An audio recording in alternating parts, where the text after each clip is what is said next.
Hello everyone, जय श्री कृष्ण। बात करते हैं अपन अपने सबसे बड़े टॉपिक की, विभव सीढ़ी।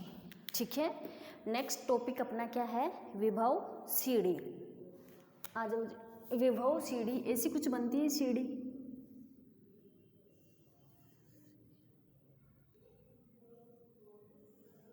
ऐसे कुछ बनती है ना, ऐसे ऐसे ऐसे। ठीक है, तो ये अपन ने एक पार्ट ले लिया इसका। ठीक है, हाँ जी, ये अपन ले लेते हैं और ऊपर कर दो भाई इसको थोड़ा सा, अक्ष इक्वल 0 पर। ठीक है, और ये कंडीशन ले लेते हैं अपन अक्ष लेस देन 0 और ये कर देते हैं अक्ष ग्रेटर देन 0। बात करेंगे अपन, देखो अब देखो ये जो है ये वाला पार्ट जिसको अपन ज़्यादा डार्क कर देते हैं,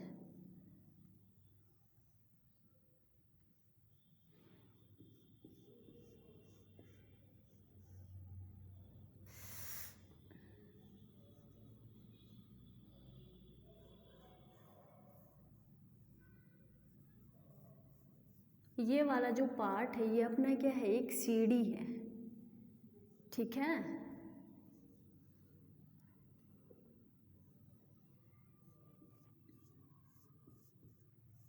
समझ जाना रे अब तुम लोग।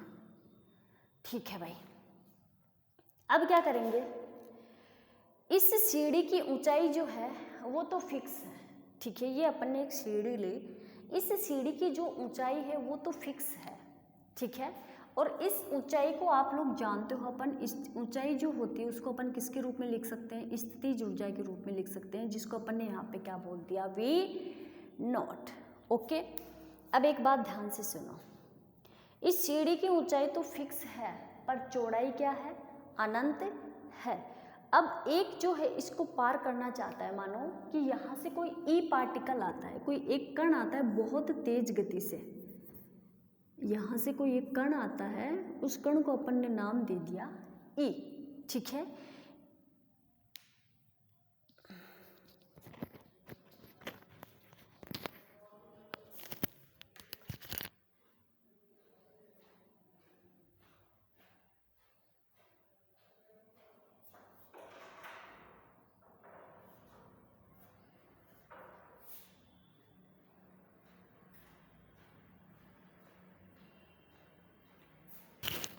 हाँ जी, यहाँ से एक कण आता है जिसको अपन ने क्या नाम दे दिया?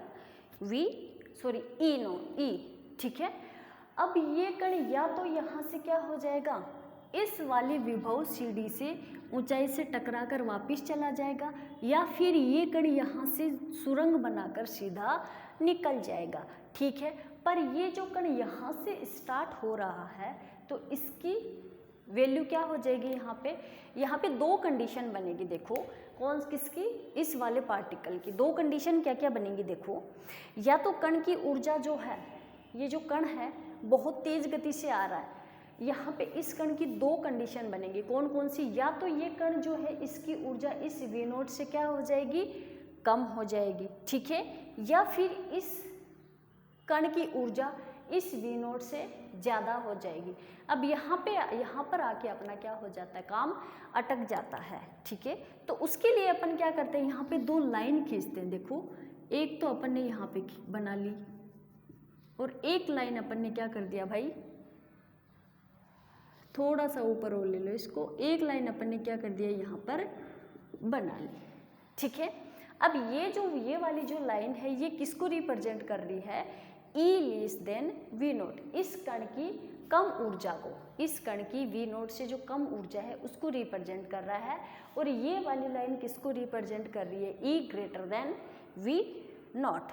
तो अपन इस वाली लाइन को बोल देते हैं E0, E less than V0, और इसको अपन बोल देते हैं E greater than V0। Clear है भाई यहाँ तक बात? अब देखो, अब अगर यहाँ पे इस कण की ऊर्जा V0 से कम है तो अपन ने इसको किससे रिप्रेजेंट किया? E लेस देन V0 से। तो जाहिर सी बात है यहाँ पे अक्ष का मान भी क्या होगा? अक्ष लेस देन 0 होगा। ठीक है, और बेसिक सी बात है कि यहाँ पे अगर ज़्यादा है तो अक्ष ग्रेटर देन क्या हो जाएगा, 0 हो जाएगा। एक चीज़ और, अब ये एक तो ये वाला पार्ट और एक ये वाला पार्ट, तो इसके कितने पथ हो गए, 2 पथ हो गए, ठीक है। एक तो ये वाला पथ हो गया और एक ये वाला पथ हो गया। तो अपन इस वाले पथ को बोल देते हैं फर्स्ट पार्ट और इस वाले पथ को बोल देते हैं सेकंड पार्ट। अब ये अगर ये पथ हो रहे हैं तो यहाँ पे पता है कि तरंग फलन भी कार्य करेगा, तो इसको अपन बोल देते हैं साई फर्स्ट और इसको अपन बोल देते हैं साई सेकंड। क्लियर है भाई यहाँ तक? चलो जी,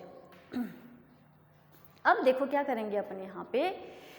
अब इसमें पता क्या लगाना है, पता ये लगाना है कि ये कण जो है वो यहाँ से आ रहा है, ये जो कण ई यानी कि पार्टिकल वहाँ से जो आ रहा है ये कण, अगर इसकी ऊर्जा कम है तो क्या ये दीवार से टकराकर वापस चला जाएगा।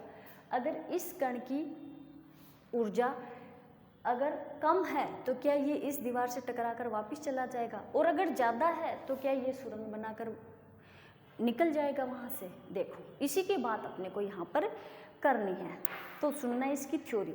एक ऐसी अवबाधा जिसकी ऊंचाई तो निश्चित हो परंतु चौड़ाई क्या हो, अनंत हो। एक ऐसी अवबाधा जिसकी ऊंचाई तो निश्चित हो परंतु चौड़ाई क्या हो, अनंत हो। ऐसी अवबाधा को अपन क्या कहते हैं, विभव सीढ़ी कहा जाता है। माना किसी विभव सीढ़ी की ऊंचाई, देखो ये अपन ने माना था यहाँ पे, इस विभव सीढ़ी की ऊंचाई अपन ने क्या ली यहाँ पे, V0, और इस पर बाईं तरफ से E ऊर्जा का कण आपतित होता है। तो यहाँ कण की ऊर्जा की संभावना E लेस देन V0 और E ग्रेटर देन V0 होगी। यहाँ अक्ष लेस देन 0 के लिए साई इक्वल क्या हो जाएगा, देखो अपन यहाँ पे कंडीशन की बात करते हैं। यहाँ अक्ष लेस देन 0 पर, इस वाली कंडीशन पर बात करते हैं, अक्ष लेस देन 0 पर के लिए साई इक्वल साई फर्स्ट, ठीक है। क्या हो जाएगा, देखो ये यहाँ इस वाली कंडीशन के लिए अक्ष लेस देन 0 वाली कंडीशन के लिए साई इक्वल क्या हो जाएगा, साई फर्स्ट। तो यहाँ पे इस स्थितिज ऊर्जा का मान क्या रहेगा, 0 रहेगा, पर स्थितिज ऊर्जा यानी कि V इक्वल क्या होगा, 0 होगा। देखो बात करेंगे कि क्यों होगा, इसकी भी बात करेंगे अपन। अगर यही बात अपन इसके लिए बात करें अक्ष ग्रेटर देन 0 के लिए, ठीक है, तो अक्ष ग्रेटर देन 0 के लिए साई इक्वल, यहाँ पे कि कौन सा पथ है अपना, साई सेकंड है, तो साई इक्वल साई सेकंड पर V की वैल्यू क्या हो जाएगी, V0 होगी। अब ये क्यों होगी, बात करेंगे। अब यही कंडीशन अपन इसके लिए निकालते हैं अक्ष इक्वल 0 पर। अक्ष इक्वल 0 पर आप लोगों को पता है कि दोनों की वैल्यू क्या हो जाएगी, सेम होगी। किस किस की, Sai first equal Sai second, दोनों सेम होंगे कि नहीं होंगे, किस कौन सी कंडीशन पर, इस अक्ष इक्वल 0 वाली कंडीशन पर। तो क्या अपन इसको ऐसे लिख दें, Sai first equal Sai second. अगर ये दोनों पथ ही सेम है तो इनका डेरिवेशन या जो भी करोगे, डेरिवेटिव करोगे, तो वो भी क्या होएगा, सेम आएगा। तो D Sai first upon D T equal D Sai second upon D T हो जाएगा। अब अपन बात करते हैं, देखो कि अक्ष लेस देन 0 के लिए v की वैल्यू यहाँ पे 0 क्यों होगी। ओके, अब अपन बात करेंगे यहाँ पे कि अक्ष लेस देन 0 के लिए v की वैल्यू यहाँ पे 0 क्यों होगी। देखो जी,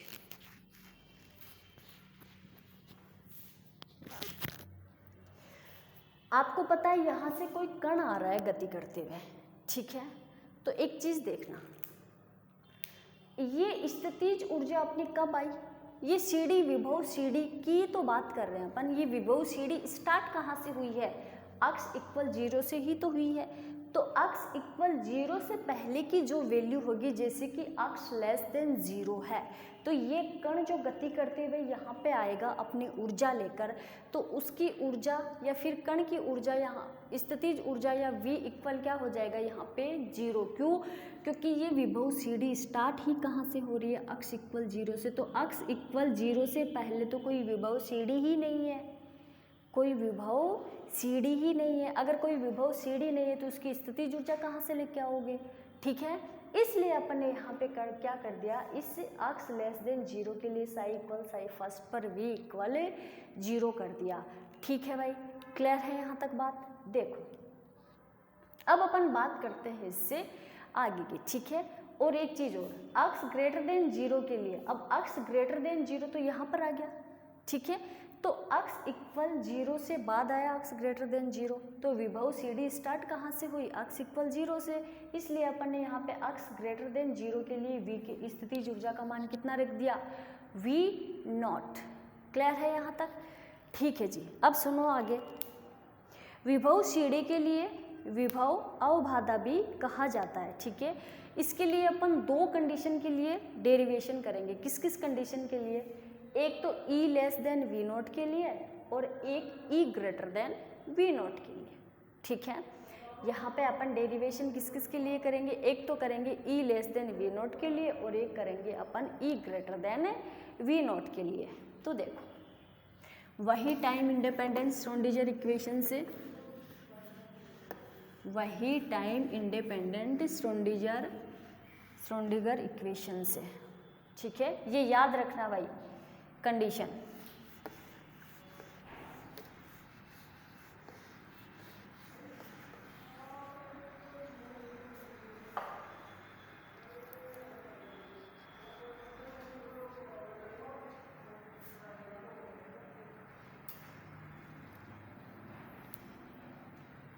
आ जाओ जी।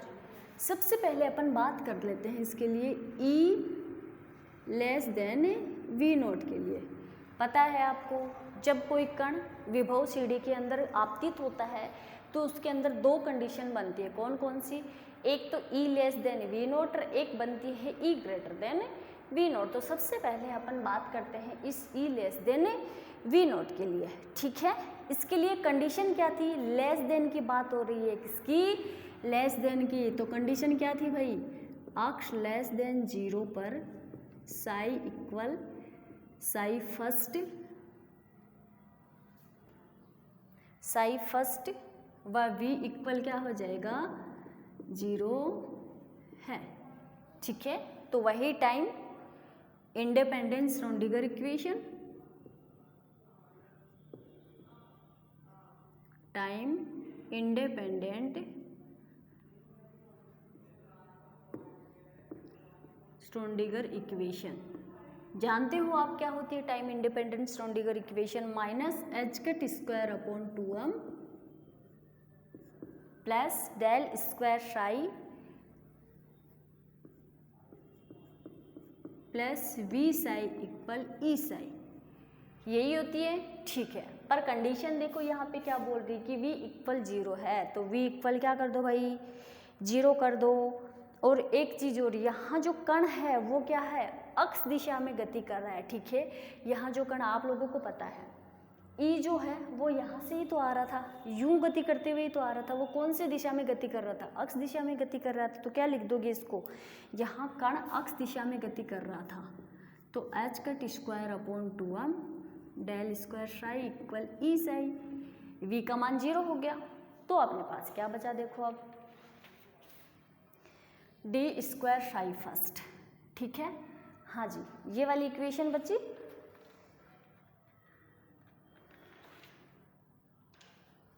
ओके ओके, अच्छा जी। यहाँ कण अगर अक्स दिशा में गति कर रहा है तो उसका क्या करोगे? डेरिवेटिव करोगे भाई।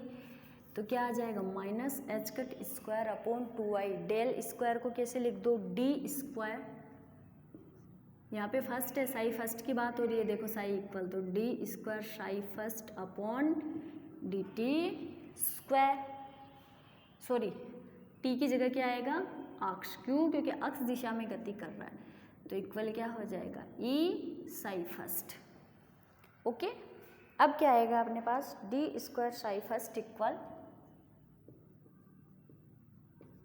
D x square equal minus 2m E psi first minus 2m E upon h cut square psi first. अब आप लोग जानते हो क्या, चूँकि 2m E upon h cut square कितना होता है, के स्क्वायर होता है, तो वैल्यू पुट कर दो तो आपका क्या आ जाएगा, D square psi first, directly कर रही हूँ, डी अक्ष स्क्वायर प्लस के स्क्वायर साई फर्स्ट, इसको इक्वेशन बोल दो आप 1। भैया क्लियर है, इक्वल 0 की चल रहा है भाई इक्वेशन, ठीक है यहाँ तक। अब देखो इक्वेशन फर्स्ट का हल कैसे लिखेंगे अपन, निम्न प्रकार लिखेंगे। एक चीज और देखना, ये श्रोडिंगर इक्वेशन है, ठीक है, श्रोडिंगर इक्वेशन, अगर इसके अंदर प्लस में वैल्यू आ जाए, अगर ये श्रोडिंगर इक्वेशन प्लस में आ जाए तो आप ई की पावर आयोटा के रूप में वैल्यू लिखोगे, ठीक है। अगर यही इन इक्वेशन के बीच अगर माइनस आ जाए तो आप ई की पावर में आयोटा नहीं लिखोगे, ध्यान से सुनना। अगर प्लस आ जाए तो आप ई की पावर में आयोटा लिख के वैल्यू लिखोगे, अगर प्लस ना आकर माइनस आ जाए तो ई की पावर में सीधी वैल्यू ही लिखोगे, आयोटा नहीं लिखोगे। तो क्या करो, समीकरण 1 का हल,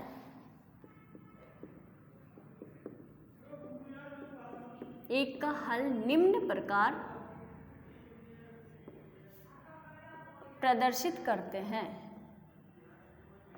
देखो प्लस आ गया, अब कैसे करेंगे इसको, साई फर्स्ट इक्वल ए ई की पावर आयोटा, के चल रहा है अपने साथ और अक्ष दिशा में डायरेक्शन है उसकी कण की, तो क्या कर दोगे, के अक्ष प्लस बी ई की पावर माइनस आयोटा के अक्ष, लिख दिया। इसको इक्वेशन दे दो 2, ओके, इसको इक्वेशन दे देते अपन 2।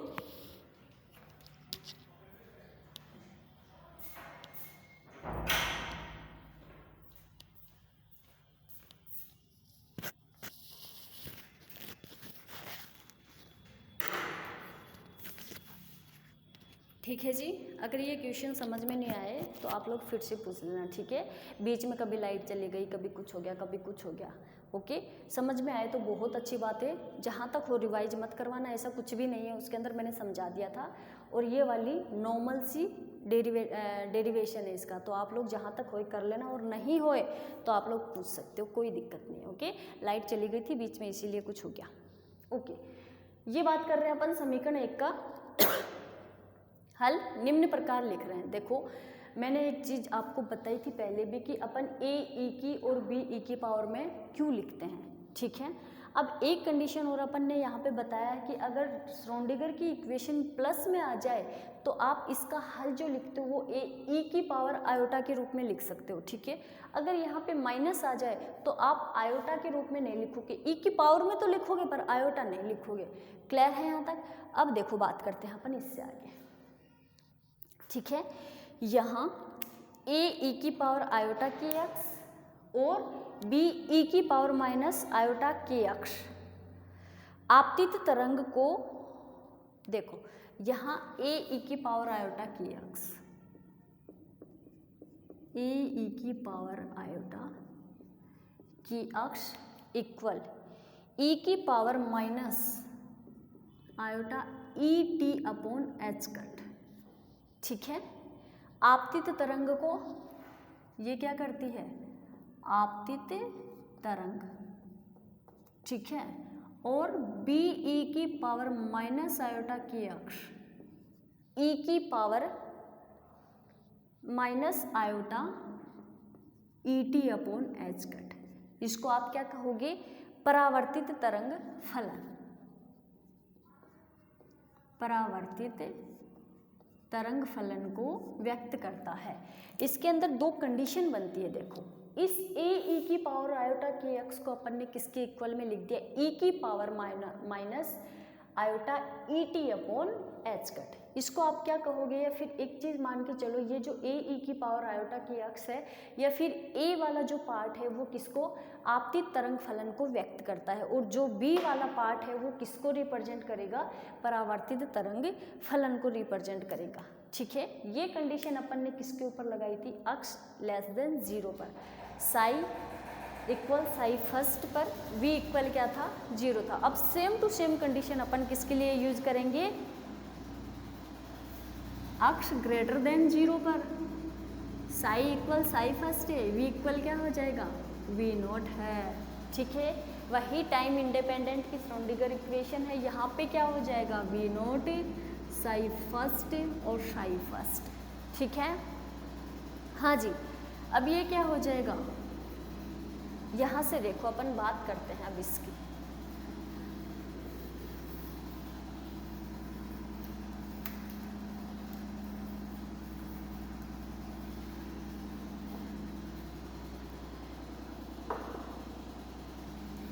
We naught psi first equal E psi हो गया। अब क्या करेंगे अपन, h cut square 2m d square psi first upon d x square plus V naught minus E, directly लेके आ गई अपन, है ना। तो क्या कर लो, अरे सेकंड है भाई, सेकंड है, साई सेकंड है ये यहाँ पे, है ना, ये लो जी। ओके, अब क्या करेंगे, साई सेकंड इक्वल 0। ठीक है, तो क्या आ जाएगा अपने पास, देखो D square Sai second D x square minus 2m upon, ऊपर लेके चले गए भाई इसको, एच कट स्क्वायर, तो ये किस में चेंज हो जाएगा, E minus V naught minus E. ठीक है, V naught minus E psi second equal 0। चूंकि एल्फा स्क्वायर आप लोग जानते हो क्या होता है, 2m upon h cut square,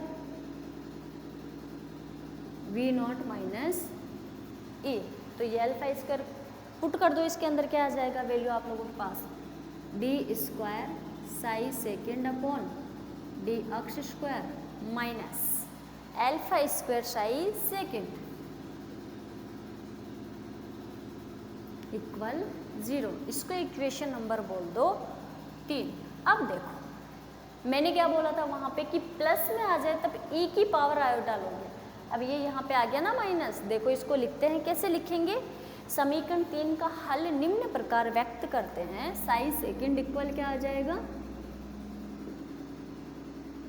b तक ले लिया था अपन ने, इसको ले लो c, e की पावर आयोटा नहीं लिखेंगे, क्या लिख दोगे, एल्फा, एल्फा चल रहा है अपने साथ तो क्या लिख दोगे, और माइनस चल रहा है तो आयोटा ना लगा के क्या करोगे, सी ई की पावर एल्फा अक्ष प्लस डी ई की पावर माइनस एल्फा अक्ष, इसको इक्वेशन बोल दो 4। ओके जी, क्लियर है यहाँ तक, सिंपल सा डेरिवेशन है, कुछ भी नहीं है।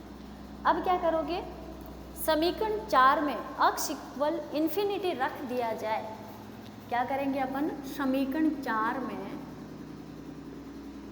एक कंडीशन रख देते हैं कि अक्ष इक्वल इन्फिनिटी रख देते हैं। ठीक है, तो अपने पास क्या बनेगा, साई सेकेंड इक्वल सी ई की power alpha infinity plus D E की पावर माइनस एल्फा इन्फिनिटी।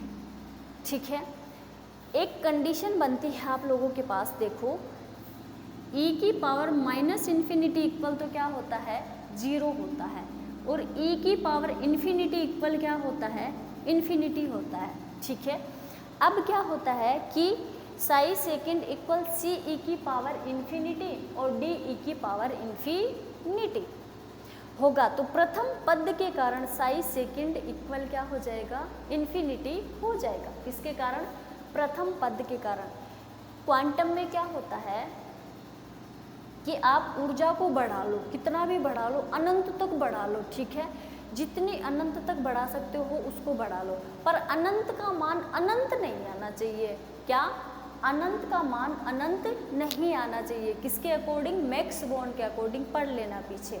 अब यहाँ पे ई की पावर इन्फिनिटी है, यानी कि किसी की पावर या किसी की वैल्यू आप इन्फिनिटी में, क्वांटम में इन्फिनिटी में ज्ञात कर सकते हो, पर इन्फिनिटी का मान इन्फिनिटी में नहीं आना चाहिए। किसके अकॉर्डिंग? मैक्स बॉर्न के अकॉर्डिंग। इसलिए अपन क्या कर लेते हैं, इसके फर्स्ट पार्ट को यानी कि सी को क्या कर लेंगे, जीरो कर लेंगे। उसके लिए आपको किसी न किसी को जीरो करना पड़ेगा, इसलिए अपन यहाँ पे क्या कर लेते हैं, इस सी को जीरो कर लेते। तो देखो मैं पूरी लाइन लिख देती हूँ यहाँ पे, आप लोग ध्यान से देखना। Sai second equal minus infinity होगा, तो प्रथम पद, तो प्रथम पद यही है ना, इसका यही है, ये वाला है सी वाला, तो इसको क्या कर देंगे, जीरो करेंगे। ठीक है, क्यों? क्योंकि ई की पावर इन्फिनिटी की वैल्यू क्या आएगी, इन्फिनिटी आएगी। इन्फिनिटी की वैल्यू इन्फिनिटी आनी ही नहीं चाहिए, इसलिए अपन क्या करेंगे, इस सी वाले को जीरो कर देंगे। के कारण साई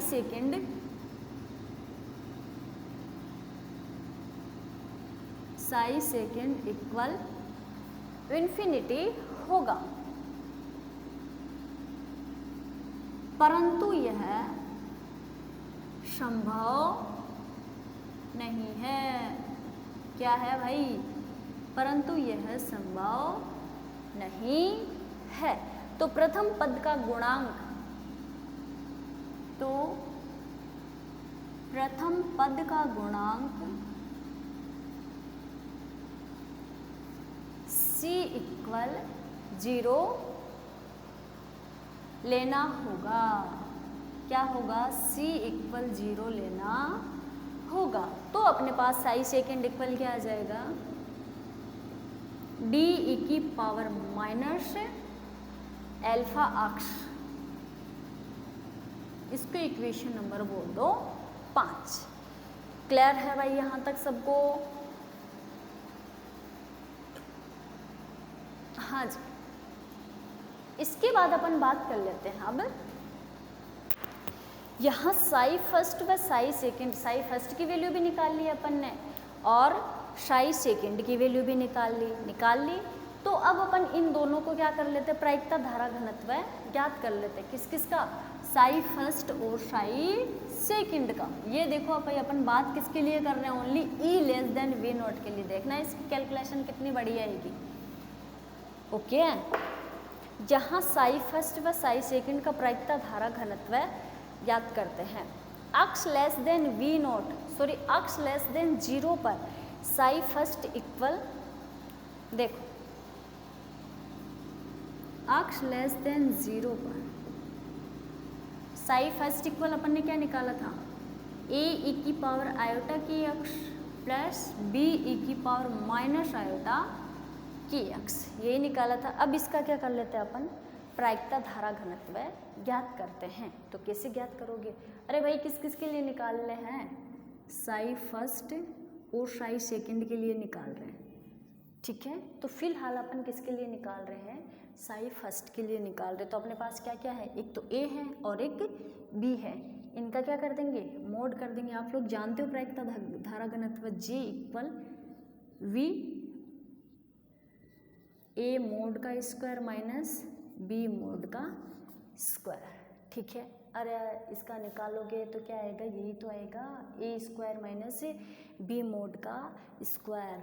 अब आप लोग जानते हो चूंकि v इक्वल क्या होता है, एच कट के अपॉन m होता है।